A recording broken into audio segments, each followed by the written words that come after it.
शिमला केसरी देख रहे सभी दर्शकों का स्वागत है। नमस्कार, मैं हूँ रेशमा कश्यप और एक बार और हमारे साथ आज जुड़े हैं हमारे senior journalist Kuldeep Sharma ji. Sir, आपका बहुत बहुत स्वागत है। जी नमस्कार।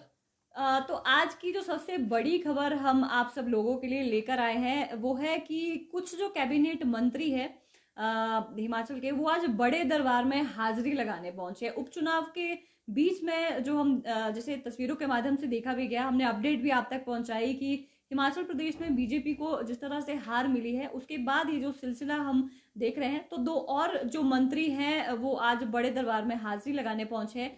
कौन है ये दो लोग और आने वाले समय में क्या जो सत्ता और संगठन के स्तर पर जो फेरबदल है वो किए जा सकते हैं, इसको लेकर जो अपडेट है आप तक पहुंचा रहे हैं। जी हाँ। आज जो है प्रदेश सरकार के दो मंत्री दिल्ली दरबार पहुंचे और इसमें प्रदेश सरकार के जो सबसे वरिष्ठ मंत्री महेंद्र सिंह ठाकुर, जिनको जो मंडी संसदीय क्षेत्र का जिम्मा सौंपा गया था, वो नड्डा से मिले। और उनके अलावा जो है जनजातीय मामलों के मंत्री, आईटी विभाग के साथ जो अपना जनजातीय मामले विभाग भी देख रहे हैं, डॉक्टर रामलाल मारकंडा, उनको भी उन्होंने भी जो है आज नड्डा से बात की। और कुल मिलाकर जो प्रदेश में जो उपचुनाव हुए हैं उसमें जो हार के जो कारण रहे हैं उससे जो है भाजपा के राष्ट्रीय अध्यक्ष को अवगत करवाया। यानी आप ये कह लीजिएगा कि पार्टी आलाकमान की तरफ से जो नेताओं को और मंत्री जो है जिनको प्रमुख दायित्व सौंपा गया था उनको दिल्ली तलब करने का सिलसिला शुरू हो गया है। जी। और महेंद्र सिंह क्योंकि जो एक बड़े मैनेजर के रूप में माने जाते हैं जहाँ तक आप चुनाव प्रबंधन की बात करें, और इसीलिए जो है जो प्रदेश का जो मंडी संसदीय क्षेत्र है जहाँ पे चुनाव हो रहे थे, उनका जिम्मा उनके सिर पे सौंपा गया था पार्टी की तरफ से। और इस पे जो कहीं ना कहीं पार्टी को हार मिली है, उन्होंने उसके कारणों से अवगत करवाया। और रामलाल मारकंडा, जहाँ तक जो उनका संबंध है, वो अपने ही विधानसभा क्षेत्र लाहौल स्पीति में पार्टी को लीड नहीं दिला पाए थे। और अब इसके अलावा जो है 15 नवंबर को चंडीगढ़ में भाजपा की बड़ी बैठक हो सकती है। जी। ऐसा माना जा रहा है कि इस बैठक में जो प्रदेश भाजपा के प्रभारी यानी अविनाश राय खन्ना, सह प्रभारी संजय टंडन, राष्ट्रीय उपाध्यक्ष सौदान सिंह जैसे नेता आ सकते हैं। और जो भाजपा की जो हार हुई है जिन कारणों से, उसको लेकर जो है एक आप ये कह लीजिएगा कि बूथ लेवल से और संसदीय माफ़ कीजिएगा विधानसभा क्षेत्र वाइज और मंडल स्तर पे और जिला स्तर पे जो पार्टी का जो परफॉर्मेंस रही है उसको लेकर चर्चा होने की संभावना है। तो अभी फ़िलहाल आप ये कह लीजिएगा कि दिल्ली गए हैं मंत्री। उसके अलावा अभी आने वाले दिनों में गोविंद सिंह ठाकुर वो भी दिल्ली जा सकते हैं। वो भी अपने विधानसभा क्षेत्र में पार्टी प्रत्याशी को लीड नहीं दिला पाए थे। तो अब दिल्ली दरबार की जो आप ये कह लीजिएगा कि परिक्रमा वो शुरू हो गई है। और कहीं ना कहीं जो भाजपा आने वाले जो समय में मिशन रिपीट का जो सपना देख रही थी, तो उसको लेकर जो है अभी से पार्टी के स्तर पे जो मंथन शुरू हो गया है। और उसी कड़ी के तहत जो है चंडीगढ़ की बैठक उसको देख के जोड़ा जा रहा है। जी। जी, और आने वाले समय में सर हम क्या देख सकते हैं, क्योंकि उपचुनाव में जिस तरह से बीजेपी के जो बड़े हम्म। नेता थे और जो मंत्री है, उन्हें अलग अलग कॉन्स्टिट्यूएंसीज की जो जिम्मेदारी दी गई थी वो नहीं अच्छे से निभा पाए, बहुत जगह पे तो लीड भी नहीं दिला पा रहे, नहीं और दिला पाए। ज़्यादातर जैसे ये जो दोनों मंत्री गए हैं इनके हम्म। क्षेत्र में ही लीड नहीं मिल पाई, तो इस तरह से हम कह सकते हैं कि फेरबदल भी आने वाले समय में देखे जा सकते हैं जी हाँ। हाई लेवल पर। जी हाँ, निश्चित तौर पे सत्ता और संगठन पे जो है दोनों स्तर पे बड़े फेरबदल की संभावना जताई जा रही है। ऐसा माना जी। जा रहा है कि सरकार में जो मंत्री है उनके विभागों को बदलने के अलावा अगर मंथन में जो इस तरह की इनको इस तरह से ये लगा कि कहीं कोई चूक हुई है किसी के भी स्तर पे, तो मंत्री की कुर्सी भी जा सकती है। और यही बात संगठन के पदाधिकारियों के स्तर पे है। और पार्टी एक रिकॉर्ड जो जुटा रही है वो है कि भीतरघात करने वाले नेता, जैसे कि मुख्यमंत्री का बयान भी सामने आया था कि कुछ स्तर पे जो है भीतरघात की सूचना मिली है पार्टी को। तो ऐसे में पार्टी को जिनको लगता है कि किसी ने भीतरघात किया है उन पे भी गाज गिर सकती है। और ये कहीं ना कहीं आने वाले समय में ये निश्चित तौर पर देखा जा रहा है कि सत्ता और संगठन पे बड़ा फेरबदल संभावित है। जी, और जिस तरह से बीच में कुछ खबरें भी निकल कर आ रही थी और कुछ जो हम कह सकते हैं सियासत के गलियारों में ये चीज़ जी, नज़र जी। आ रही थी कि जो मुख्यमंत्री है, उनके ऊपर भी कहीं न कहीं जो खतरा है वो बना हुआ है। क्या आने वाले समय में जो मुख्यमंत्री है उन्हें बदला जा सकता है? और इसी बीच में जो नाम है जो पूर्व मुख्यमंत्री है प्रेम कुमार धूमल, इस तरह की जो चीज़ें हैं वो भी सामने नज़र आ रही थी। जी हाँ। देखिए, जहाँ तक मुख्यमंत्री का सवाल है तो उनकी अगर व्यक्तिगत परफॉर्मेंस देखी जाए, तो अपने विधानसभा क्षेत्र सिराज से उन्होंने बड़ी लीड दिलाई। और हालांकि वो पूरा चुनाव प्रबंधन और एक लीडर के तौर पे सारा उनके जिम्मे था, तो एक मुखिया कह लीजिएगा प्रदेश के, तो सब कुछ वो देख रहे थे। तो ऐसा नहीं है कि पार्टी जो के स्तर पे जो है उनके कामकाज का आकलन नहीं हो रहा है, पर लेकिन अभी मुख्यमंत्री के स्तर पर इस तरह का कोई फेरबदल हो सकता है, इस तरह की संभावनाएं फिलहाल तो नज़र नहीं आ रही है। लेकिन जो नीचे मंत्री जो है, जो अपने क्षेत्र में ही लीड नहीं दिला पाए, अपने विधानसभा क्षेत्र में नहीं दिला पाए, और जिनको जो है चुनाव का प्रभारी बनाया गया था, सह प्रभारी बनाया गया था, आप बात कर लीजिएगा सुरेश भारद्वाज, जुब्बल कोटखाई को देख रहे थे, तो वहाँ पार्टी प्रत्याशी की जमानत तक जब्त हो गई। जी। तो इस तरह के, ऐसा नहीं है कि अकेले सुरेश भारद्वाज है, हालांकि वहाँ पे पार्टी को मतलब बहुत बड़ा झटका लगा है, उनकी जमानत तक जब्त हो गई, तो इससे निश्चित तौर पर जो है उनको भी थोड़ा जो सेटबैक लगा है। और दूसरे भी प्रभारी है जो चुनाव प्रबंधन में माहिर माने जाते हैं, चाहे आप महेंद्र सिंह की बात कर लीजिएगा, तो सभी जो है अपनी जो पार्टी आलाकमान से जो उनकी अपेक्षा थी उस पर खरा नहीं उतर पाए हैं। तो ऐसे में निश्चित तौर पर सत्ता संगठन पे फेरबदल की पूरी संभावना बनी हुई है। जी, तो बहरहाल ये जो 2 मंत्री पहुँचे हैं आज बड़े दरबार में, क्या चर्चा वहाँ पर होती है, क्या सामने निकल कर आता है, तो उसको लेकर जो अपडेट है वो भी हम आप तक ज़रूर पहुँचाएँगे। तो अगली अपडेट की तरफ हम बढ़ते हैं। जो कैबिनेट मंत्री है विक्रम सिंह ठाकुर, उनको लेकर सोशल मीडिया पर कुछ दिनों पहले जो बातचीत चल रही थी कि चंडीगढ़ में कहीं कुछ लेन-देन हुआ था, उसमें उनका जो नाम है वो सामने आ रहा था। तो उसको लेकर जब पत्रकार से जब बातचीत आज पीटर हॉफ में एक जो कार्यक्रम आयोजित किया गया था वहां पर एक सवाल जब पत्रकार ने पूछा तो उस पर जो कैबिनेट मंत्री उनका ये कहना था कि अगर लेन देन में उनका कहीं नाम आता है तो आने वाले समय में वो राजनीति से संन्यास ले लेंगे। जी हाँ, बिल्कुल निश्चित तौर पर जो है विक्रम सिंह ने ये स्पष्ट किया कि इस तरह का अगर कथित लेन देन जो जिसको लेकर जो है अफवाहें उड़ाई जा रही है, अगर उनका कहीं पे भी इसमें नाम जो है या सच्चाई सामने आती है, तो वो राजनीति से ही संन्यास ले लेंगे। यानी विक्रम सिंह ठाकुर ने इस बात को पूरी तरह से खारिज किया कि उनका या उनसे जुड़े किसी भी व्यक्ति का जो है किसी तरह से कथित लेन देन में नाम है। और इसके लिए जो एक पैमाना होता है कि अगर कोई आरोप लगा रहा है या तो फिर वो सामने आए, और दूसरा ये है कि ना ही इसी तरह का कहीं मामला दर्ज है। तो ऐसे में उन्होंने ये भी कहा कि जब कोई नेता जो है कहीं पे कोई मंत्री का दायित्व संभाल रहा होता है या विधायक होता है या जनप्रतिनिधियों पे इस तरह के आरोप जो है टारगेट करने के लिए भी लगाए जाते रहे हैं। और उन्होंने स्पष्ट किया कि अगर कोई उनकी छवि को इस तरह से धूमिल करने का प्रयास निश्चित तौर पर कर रहा है, तो वो अगर को सामने आता है या तो तथ्यों के साथ सामने आए, अन्यथा जो है अगर उस आरोप किसी तरह पे उन पे लगते हैं, अगर वो आरोप सत्य साबित होते हैं, तो वो राजनीति से ही संन्यास ले लेंगे। यानी विक्रम ठाकुर ने जो है इन तथ्यों को बिल्कुल जो एक आप ये कह लीजिएगा कि सोशल मीडिया में जो उड़ रही अफवाहें हैं जी। यहाँ तक सीमित बताया। जी, बहरहाल ये जो इस तरह की चीज़ें होती हैं आरोप प्रत्यारोप जब तक जी हाँ। जब इसमें लगते हैं, जब कोई ठोस सबूत हुँ। सामने निकल कर नहीं आता तो ऐसे में कुछ भी नहीं कहा जा सकता। तो अगर ऐसा कुछ इसमें रहता है तो ज़रूर हम आप तक जो अपडेट है वो उसको लेकर भी पहुँचाएँगे। तो सियासत के बीच में जो चीज़ें यहाँ पर चल रही हैं, चाहे दिल्ली पहुँचने की बात हो या फिर आरोप प्रत्यारोप की बात हो, वो हमने आप तक पहुँचाई है।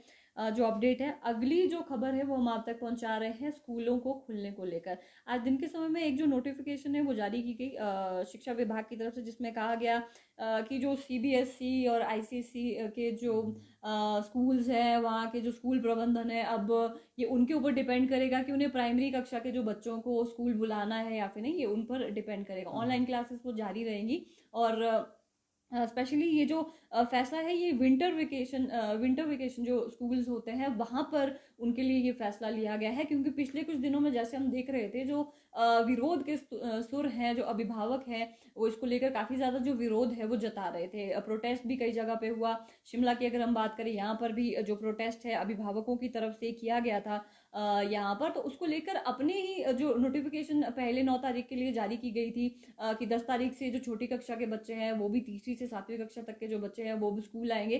तो उसमें जो संशोधन किया गया है आज के दिन में और ये नोटिफिकेशन सामने निकल कर आई, लेकिन इसको लेकर हम ये अजब गजब फैसला क्यों इस चीज को लेकर कह रहे हैं, क्योंकि ये जो फैसला है वो सिर्फ प्राइवेट स्कूल्स के लिए कहा गया। एसपी बोर्ड के जो स्कूल्स है उनको लेकर ये जो फैसला है वो नहीं फिलहाल आया। तो ऐसे में हम क्या कह सकते हैं कि जो सरकारी स्कूल में प्राइमरी कक्षा में बच्चे पढ़ते हैं, क्या उन्हें कोरोना का खतरा नहीं है? क्योंकि बात अगर हम सरकारी स्कूलों की करें तो अभी तक वहां पर जो कोविड का आंकड़ा जो पहुंचा है वो 500 550 तक पहुंच चुका है, और जो रिपोर्ट है कोविड की जो बुलेटिन जारी किया जाता है शिक्षा विभाग की तरफ से, उसके अकॉर्डिंग हम आपको ये जो डाटा है वो आप तक पहुंचा रहे हैं। तो ऐसे में हम चीज़ें क्या कह सकते हैं सर इस चीज़ को लेके कि प्राइवेट स्कूल में जो बच्चे हैं उनको लेकर तो ये जो मामला है वो जो फैसला उनकी तरफ जी से हाँ, किया जी गया हाँ। है वो तो, लेकिन सरकारी स्कूल में जो प्राइमरी स्कूल है उनके लिए इस तरह का फैसला सामने क्यों नहीं आया है? निश्चित तौर पर ये हैरानी भरा निर्णय आप ये कह सकते हैं कि सरकार की तरफ से है, क्योंकि अगर जहाँ तक जो कोरोना संक्रमण की अगर तो आप कंटेनमेंट जोन जी की दृष्टि से देखें, उस लिहाज से समझ में आता है कि कहीं पर्टिकुलर किसी विशेष क्षेत्र में जो है या कहीं कोई ऐसी पॉकेट हो जहाँ पे प्राइवेट स्कूल ज़्यादा हो, वहाँ पे आपने उनको निर्णय छोड़ दिया कि आप अपने तरीके से खोलिए, और सरकारी स्कूलों में कोई ऐसी पॉकेट हो जहाँ पे कोरोना के मामले ना हो। तो एक हैरानी भरा फैसला है। ऐसा नहीं है कि कोरोना जो संक्रमण के जो मामले हैं वो लगातार सामने आ रहे हैं, और ये थोड़ा बहुत हैरत डालने वाला है अभिभावकों के लिए भी, और सरकारी क्षेत्र और निजी क्षेत्र। मुझे नहीं लगता कि थोड़े थोड़े डिस्टेंस पे, अगर कहीं जैसे शिमला की बात कीजिए तो 1 किलोमीटर के डिस्टेंस पे आपको प्राइवेट स्कूल भी मिल जाएगा, जी सरकारी भी मिल जाएगा। तो ऐसे में एक समान निर्णय जो है ये लिया जाना चाहिए था, और निश्चित तौर पर हो सकता है सरकारी स्तर पे जब विरोध के स्वर भी उठेंगे तो इस पे शायद चर्चा होगी, लेकिन थोड़ा हैरत करने वाला फैसला जरूर है। जी हाँ, तो ऐसे में एक तरफा जो फैसला ना लेकर हम कह सकते हैं कि ये कुछ अजीब सा फैसला सरकार की तरफ से यहाँ पर लिया गया है। और आप लोग जितने हमारे साथ जुड़े हुए हैं इस वक्त फेसबुक लाइव के माध्यम से, आप इस चीज़ को लेकर क्या कहते हैं? सरकार का ये जो फैसला सामने आया है प्राइवेट स्कूल्स को लेकर कि वहाँ पर तो अथॉरिटी दे दी गई है स्कूल प्रबंधन को, लेकिन सरकारी स्कूलों का क्या? वहाँ पर भी तो इतने जो कोविड के मामले हैं वो सामने, बहरहाल ये जो हम्म। मामले हैं वो 9वीं से 12वीं कक्षा तक के जो छात्र हैं ज़्यादातर उनके कोविड पॉजिटिव होने के सामने आए। लेकिन इस बीच में इस तरह का जो ये फैसला है ये कुछ अटपटा सा लगता है। आप क्या ओपिनियन रखते हैं इन सब चीज़ों को लेकर? कमेंट के माध्यम से हमसे आप शेयर कर सकते हैं। तो कोविड के बारे में अगर हम बातचीत कर रहे हैं तो हम कोविड जी का हाँ। जो आंकड़ा है प्रदेश भर का वो आपके सामने रखना चाहेंगे। परसों की अगर हम बात करें तो हिमाचल प्रदेश में 10 लोगों की जान गई थी कोरोना से। आज की अगर हम बात करें पिछले 24 घंटों का जो हमारे सामने आंकड़ा यहाँ पर सामने आया है, तो 9 लोगों ने अपनी जान खोई है कोविड से, और 123 जो नए मामले हैं सामने आए हैं हिमाचल प्रदेश में। शिमला में कितने नए मामले हैं वो भी हम आपको बताएंगे। सबसे पहले हम आपको जानकारी देना चाहेंगे कि जो सबसे ज्यादा जान पिछले 24 घंटों में कोरोना से गई है वो कांगड़ा जिला से गई है। तो हम आपको बताना चाहेंगे कि कांगड़ा से 55 साल के व्यक्ति, कांगड़ा से 47 साल की महिला, कांगड़ा से 85 साल की महिला, और कांगड़ा से ही 75 साल की महिला, ये जो और कांगड़ा से ही 62 साल के एक पुरुष की जो जान गई है कोरोना की वजह से। और इसके अलावा 2 मौत हमीरपुर में हुई है। हमीरपुर से 2 महिलाओं की मौत हुई है, 70 और 80 साल की ये जो महिला है। एक मौत किन्नौर से 74 साल के व्यक्ति की हुई है, और इसके अलावा मंडी से 38 वर्षीय जो महिला है उनकी कोरोना से पिछले 24 घंटों का जो आंकड़ा है हम आपके सामने रख रहे हैं। पिछले 24 घंटों में 9 लोगों की कोरोना से जान गई है।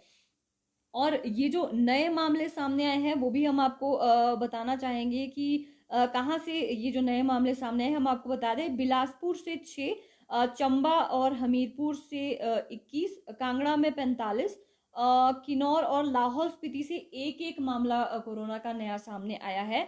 और लाहौल स्पीति और कुल्लू के हमने बताया कि एक एक मामला, और मंडी से 12 और शिमला से 11 मामले सामने आए हैं।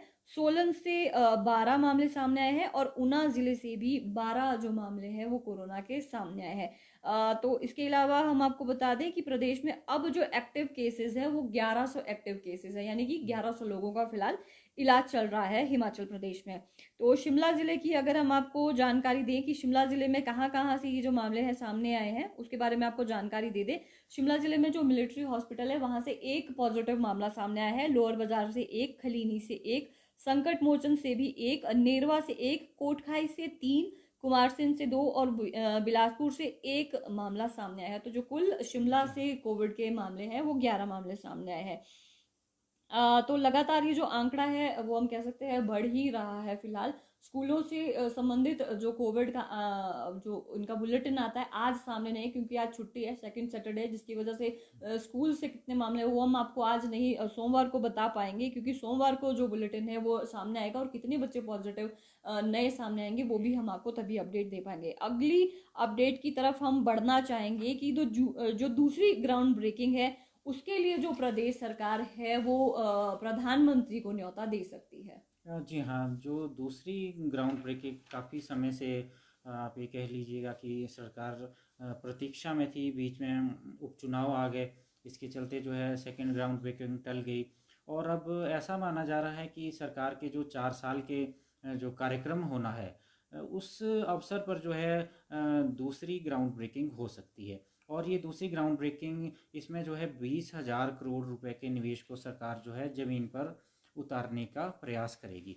यानी आप ये कह लीजिएगा कि इसमें जो ग्लोबल इन्वेस्टर मीट का आयोजन जो सरकार ने कोविड काल से पहले धर्मशाला में किया था, जी। उसके तहत जो सरकारी स्तर पे समझौते हुए थे लगभग 96,000 करोड़ के, तो उसको जो है सरकार ज़मीन पर उतारना चाहती है। और पहली ग्राउंड ब्रेकिंग तो हालांकि सरकार ने चंद महीनों के अंदर कर दी थी, उसमें लगभग 13,000 करोड़ के प्रोजेक्टों पे जो है ज़मीन पर काम होना शुरू हो गया है। और दूसरी ग्राउंड ब्रेकिंग जो है 20,000 करोड़ सरकार मान के चल रही है। और सरकार ये देख रही है कि अगर इस आयोजन में जो है प्रधानमंत्री नरेंद्र मोदी आते हैं जी। तो ये आयोजन जो है और भी बेहतर किया जा सकता है। और इसके लिए प्रधानमंत्री कार्यालय से सरकार की तरफ से समय मांगा जाएगा, और खुद जो है मुख्यमंत्री और उद्योग मंत्री दिल्ली जा सकते हैं और प्रधानमंत्री से इस विषय में चर्चा भी कर सकते हैं।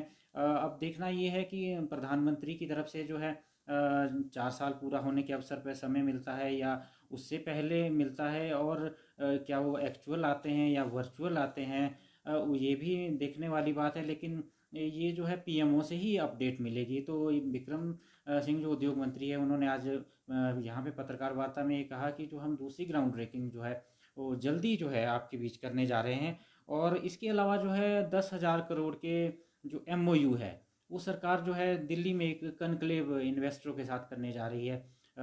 दिसंबर के पहले सप्ताह में संभावित है, वहाँ पे भी समझौते किए जाने हैं। और एक खबर और है जिसको आप सुखद कह लीजिएगा कि औद्योगिक दृष्टि से परमाणु और टालीवाल जो औद्योगिक क्षेत्र है वहाँ के लिए जो है 2 क्लस्टर जो है मंजूर हुए हैं। इसी तरह जो है विक्रम सिंह ने कहा आज कि काफ़ी समय से हिमाचल का जो बल्क ड्रग फार्मा प्रोजेक्ट जो है लंबित है और जिसमें 1,000 करोड़ का निवेश भी आना है, तो उसको लेकर भी जो है केंद्र सरकार की तरफ से जल्द जो है निर्णय होने की संभावना है। और प्रदेश सरकार को पूरी उम्मीद है कि ये प्रोजेक्ट जो है हिमाचल प्रदेश के हाथ लगेगा। जी। यानी इसके अलावा जो है सरकार ने विक्रम सिंह ने ये भी कहा कि जो उद्योग में हिमाचल में जो निवेश करने वाले हैं, उद्योग जगत के प्रतिनिधि है, बड़े उद्योग हो, ये जो नामी कारोबारी है, जो 150 करोड़ से लेकर 500 करोड़ तक का निवेश करते हैं। और उसमें जो है आप जो एक स्पेसिफिक जो है कि आप अगर आप इसमें जो है 150 करोड़ में है जो है अगर आप 100 लोगों को रोज़गार देते हैं, और इसी तरह 500 करोड़ में अगर आप 300 लोगों को, और 300 करोड़ के निवेश में अगर आप 250 लोगों को रोज़गार देने के साथ जो एक हिमाचली जो लोग हैं उनको आप 80% रोज़गार देते हैं, तो आपको जो है निवेश के लिए रियायतें दी जाएगी। ये रियायतें उसमें सब्सिडी होती है कई तरह की सरकारी स्तर पर जो मिलती है, और दूसरी भी जो है जो सरकारी स्तर पर जो है औपचारिकताएं हैं या कुछ वित्तीय जो मामले रहते हैं उसको लेकर जो है सरकार जो है उनको जो है रियायत दे सकती है।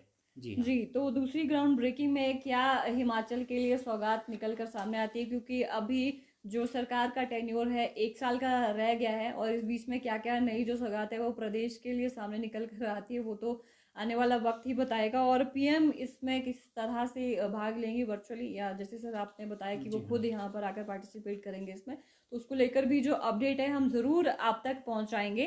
तो अगली अपडेट हम आप देना चाहेंगे, जो एचआरटीसी के पीस मील कर्मचारी है उन्हें जल्द राहत मिल सकती है, क्योंकि काफ़ी लंबे समय से वो अपनी मांगों को लेकर प्रोटेस्ट भी कर रहे थे कि उन्हें अनुबंध कर्मचारी के रूप में जो है वो विभाग अपने अंडर ले ले, तो उसको लेकर जो राहत भरी बात है उसको लेकर जो अपडेट है हम आप तक पहुंचाना चाहते हैं। जी हाँ, निश्चित तौर पे जो है पीस मील वर्कर है लगभग इनकी संख्या जो 933 के आसपास है, इनको लेकर लगातार ये विरोध भी कर रहे थे। सरकारी स्तर पर भी मामला उठाया, मुख्यमंत्री से भी मिले, परिवहन मंत्री विक्रम सिंह से भी मिले। तो अब जो है विक्रम सिंह आज जब प्रेस वार्ता में सामने आए तो उन्होंने कहा कि मुख्यमंत्री ने खुद जो है इस बारे निर्देश दिए हैं परिवहन विभाग को और वित्त विभाग को कि जो है इस मामले को देखे कि किस तरह से जो है इनकी मांगों को पूरा किया जा सकता है। यानी उन्होंने ये संकेत दिए कि जो है सरकारी स्तर पर जो है इनको जो है सरकार हर संभव जो है जल्द राहत देने की कोशिश कर रही है। जी, जी। तो देखते हैं आने वाले समय में कि ये आश्वासन आश्वासन ही रहता है या फिर इनके जो मांगे हैं उन पर गंभीरता से सरकार कुछ फैसला लेकर आती है या नहीं, उसको लेकर भी जो अपडेट है हम आप तक ज़रूर पहुंचाएंगे। अगली जो खबर है वो शिमला से संबंधित है। जैसे कि पिछले काफ़ी दिनों से जो तेंदुए का आतंक है यहाँ पर देखने को मिल रहा है। पिछले 3 महीनों की अगर हम बात करें तो दो मासूम है, उनकी जान चली गई है तेंदुए की वजह से। और पिछले कुछ दिनों में जो तेंदुए का आतंक है वो काफ़ी ज़्यादा बढ़ भी गया है, क्योंकि डाउनडेल के में जब वो घटनाक्रम हुआ है, जो मासूम की जान गई है, उसके बाद से कई जगह पर जो तेंदुआ उन्हें देखा गया है। चाहे फागली की बात करें, डाउनडेल की बात करें, चाहे नवबहार का जो क्षेत्र है वहां पर जो तेंदुआ बार बार देखा जा रहा है। तो ऐसे में हम कह सकते हैं कि जो ये वन विभाग है वो कहीं ना कहीं वो सफल नहीं हो पा रहा है इन्हें पकड़ने को लेकर। और ऐसे में अब क्या है, देहरादून से जो एक टीम है विशेषज्ञों की उन्हें बुलाया जाएगा जो इस तेंदुए को पकड़ने के लिए काम अब करने वाली है। जी हाँ, निश्चित तौर पर जो है थोड़ी आतंकित और करने वाली खबर है। और अभी तक जो है तेंदुआ वन विभाग अपने स्तर पर नहीं पकड़ पाया है।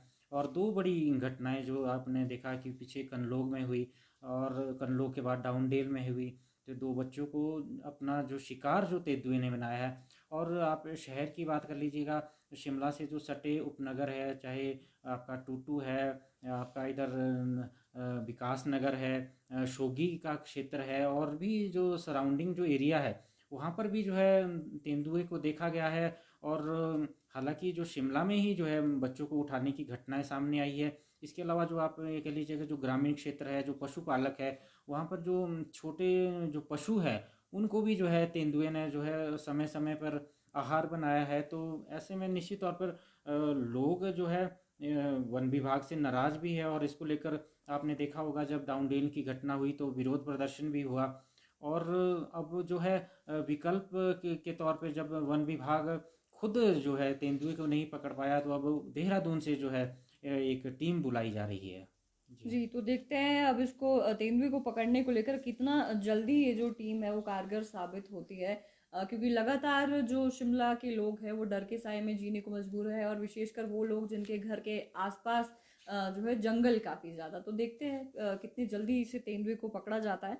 अगली जो अपडेट है वो हम आपको देना चाहेंगे कि शिमला में जो पीठासीन अधिकारियों का सम्मेलन होने वाला है 16 तारीख से लेकर, तो उसको लेकर जो लाइजनिंग ऑफिसर्स है उन्हें तैनात कर दिया गया है। हम आपको ये भी बताना चाहेंगे करीब 100 साल बाद इस तरह का जो सम्मेलन है वो किया जा रहा है। इससे पहले 1921 में इस तरह का सम्मेलन किया गया था। इस बार जो ये सम्मेलन आयोजित किया जा रहा है इसमें जो लोकसभा अध्यक्ष है ओम बिरला वो विशेष तौर पर यहाँ पर पहुंच रहे हैं, तो उसको लेकर जो अपडेट है आप तक पहुंचा रहे हैं।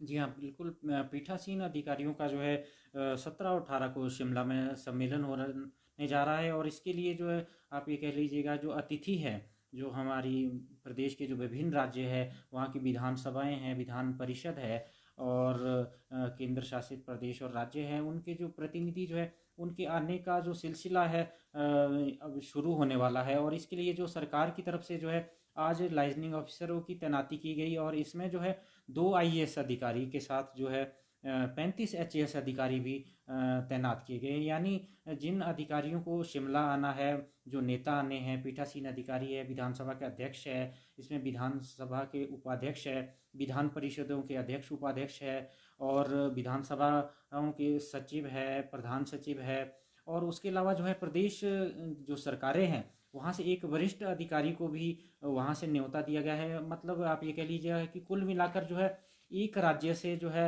4 जो है अतिथि आने हैं। उनके साथ हालांकि उनके स्पाउस भी आएंगे। वो सम्मेलन जैसा कि 17 और 18 को बाद होगा तो उनको शिमला में घुमाने का कार्यक्रम भी है सम्मेलन के बाद 19 तारीख को। तो अभी जो है ये महत्वपूर्ण माना जा रहा है और ऐतिहासिक दृष्टि से जैसे आपने जिक्र किया कि 100 साल पहले भी ऐसा आयोजन यहाँ पे शिमला में हुआ था। तो एक बार फिर जो है शिमला का जो ऐतिहासिक विधानसभा परिसर है, काउंसिल चैम्बर जो है, इसका जो है वो प्रत्यक्ष गवाह बनने जा रहा है और इसके लिए विधानसभा स्तर के ऊपर जो है तैयारियां शुरू हो रही है। विधानसभा अध्यक्ष विपिन सिंह परमार जो है खुद जो है इसको मॉनिटरिंग कर रहे हैं और आने वाले जो दिन है उसके लिए किस तरह से जो व्यवस्थाएं की जानी है, चाहे वो ठहरने की व्यवस्था है या जो सम्मेलन के आयोजन को लेकर जो है किस तरह से जो चर्चा परिचर्चा होनी है उसको लेकर जो है अंतिम रूप दिया जा रहा है। और इसी कड़ी के तहत जो है आज जो है लाइजनिंग ऑफिसरों की जो तैनाती भी कर दी गई है। जी हाँ। जी, काफ़ी ऐतिहासिक ये जो सम्मेलन है रहने वाला है और उसमें क्या-क्या चीज़ें रहेंगी उसको लेकर जो अपडेट है हम आपको ज़रूर पहुंचाएंगे। तो अगली जो खबर है शिमला से जो खबर है आप तक हम पहुंचा रहे हैं कि शिमला में पिछले 1-2 दिन में जैसे हम देख रहे हैं जो आगजनी की घटनाएं हैं वो लगातार यहाँ पर बढ़ रही है। कुछ दिनों पहले जो विकास नगर में एक आगजनी हुई थी उसमें एक जो बुजुर्ग व्यक्ति है उनकी मृत्यु हुई थी। उसके बाद आज एक और जो घटना है यहाँ पर देखने को मिली संजौली में लोअर सांगटी में आज सुबह के समय में करीब 10 बजे के आसपास ही जो आग वहां पर लगी है और गनीमत ये रही कि घर पर उसका कोई मौजूद नहीं था। किसी तरह की जानी नुकसान की इसमें कोई सूचना सामने नहीं है, लेकिन 20 लाख का जो नुकसान है, 20 लाख की जो संपत्ति है वो जलकर राख हो गई है। तो ऐसे में जो आग किस वजह से लगी है वो कारण अभी तक पता नहीं लग पाया है, लेकिन काफ़ी कड़ी मशक्कत के बाद करीब 2 घंटे लगे इस आग को बुझाने को लेकर। और इसमें हुआ था कि जो घर के मालिक हैं वो करीब 8 बजे सुबह घर से बाहर निकल गए थे। घर पर लॉक लगा था। अचानक जब 10 बजे के आसपास जब लपटे घर पर इस तरह से देखने को मिली तो पड़ोसियों ने तुरंत प्रभाव से अग्निशमन विभाग को फ़ोन कर दिया और वहाँ पर जो अग्निशमन विभाग दमकल जो कर्मचारी पहुंचकर उन्होंने जैसे तैसे जो आग है उस पर काबू पाया। और इसमें जो संपत्ति है करीब 1 करोड़ की जो संपत्ति है उसे बचा लिया गया, लेकिन 20 लाख की संपत्ति का जो नुकसान है वो हो गया। जैसे कि हमने आपको पहले भी बताया कि कारण क्या लगे हैं, कारण क्या हो सकते हैं इसके पीछे, वो फिलहाल अभी नहीं पता चल पाया है। लेकिन सर्दियों का जब मौसम यहाँ पर शुरू होता है तो ऐसे में क्या चीज़ें देखने को मिलती हैं।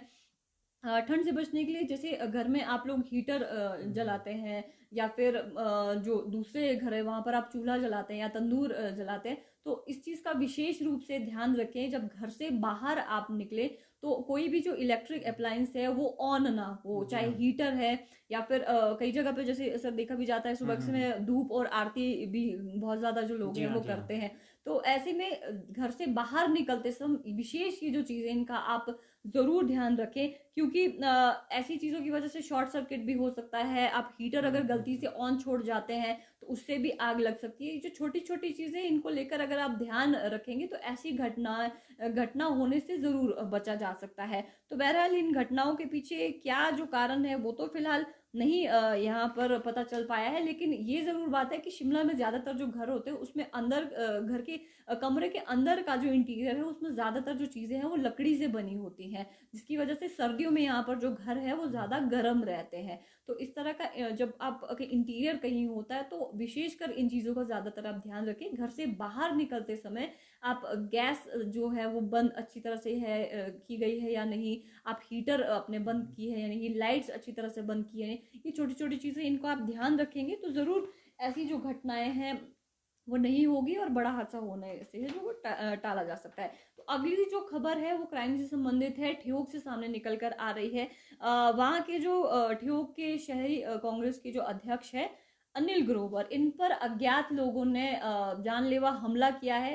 हमला इतना घातक था, जब ये हमला उसके बाद ये इतने ज़्यादा घायल हो गए थे, इन्हें आईजीएमसी रेफर कर दिया गया है और आईजीएमसी में फिलहाल इनका जो इलाज है चल रहा है।